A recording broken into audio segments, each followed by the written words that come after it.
เมื่อนี้วันเสาร์ว่างๆก็เลยออกมาลองรถใหม่เป็นนิสสันนาวาร่าตัวนี้เป็นตัวเกียร์กระปุก6 สปีดเป็นนาวาร่าของเรามีน้ำกันอยู่3 รุ่นแต่ว่ารุ่นเริ่มต้นแล้วก็เป็นรุ่นตัวนี้แล้วก็สิเป็นตัวท็อปแต่มื่อนี้สิออกมาลองแลนเบิ่งว่าระยะทางอยู่บ้านเฮามันแลนสุดๆสิได้ความไวเท่าไหร่จะกิโลเมตรเนาะเส้นทางตัวนี้เป็นเส้นทางเซปูนชายแดนเนาะเดี๋ยวสิลองแลนเบิ่งเพราะว่าระยะทางตัวนี้ค่อนข้างสื่อสมควรแต่ว่ารถมัน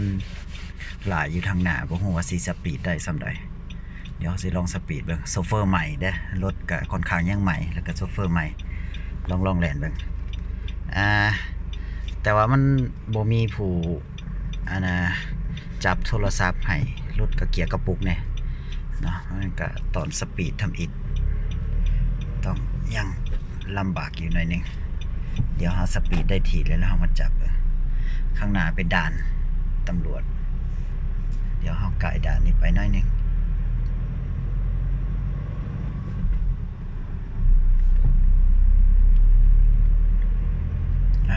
มีทั้งงัวทั้งอย่างมาเนี่ย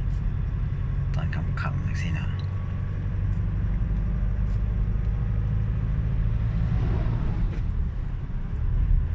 มีงัวยืนตันทางอีก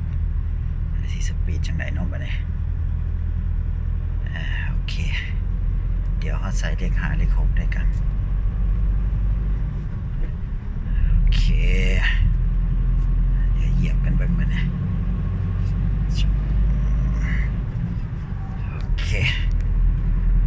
เราสิลองเบิ่งว่าระยะทางตัวนี้มันสิได้ฮอดจักกิโลเมตรตอนนี้อยู่ที่80เดี๋ยวลองสปีดเบิ่งเสียแต่ว่าจับพวงมาลัยเบิ่งเดียวแต่บ่ฮู้ว่าสิได้ส่ำใดโซเฟอร์ใหม่เนี่ย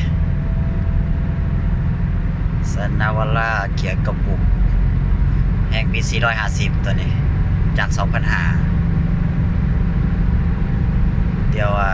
เอาเหยียบสุดๆมันสิแล่นได้จักกิโลเมตรออกไป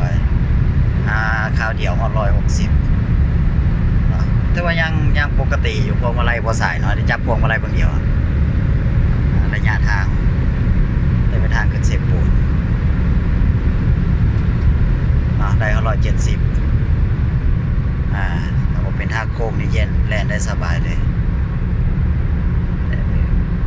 เดี๋ยวลองไปเข่าโค้งก่อนเดี๋ยวขอแตะเบรกก่อนแป๊บนึงโอ้โค้งแห้งกันแล้วโอเคพวงมาลัยเบิ่งเดียว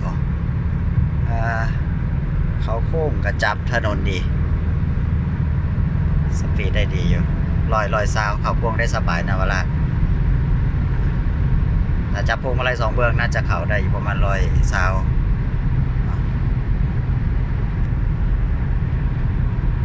อันนี้วิวทางดีแถวเข้มทางกับเจ้าดำนาให้เขาโค้ง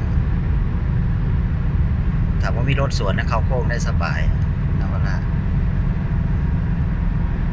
แล่นได้ดีสปีดออกตัวได้ดีตัวนี้ตัวกลาง